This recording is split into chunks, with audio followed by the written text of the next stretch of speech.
umaga mga idol. Ayun na po at bubunutin na po ni Farmboy yung punlang sibuyas para maitanim na. Mailipat na sila mga idol.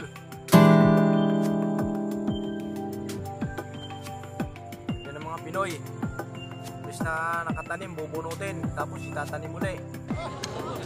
Mga idol, bubunutin si Farmboy ng punlang sibuyas. Hindi sila ngayon dyan mga idol.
Idol, umpisa na po kami ng tanim. Yung isa po tanim ng sibuyas. Isa para lose, ini oh.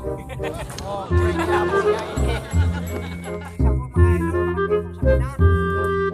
Ini mga Bicolanong, ini mga ano, mga uragon, ini mga parakado sa kanan. Puro ini mga Bicolano.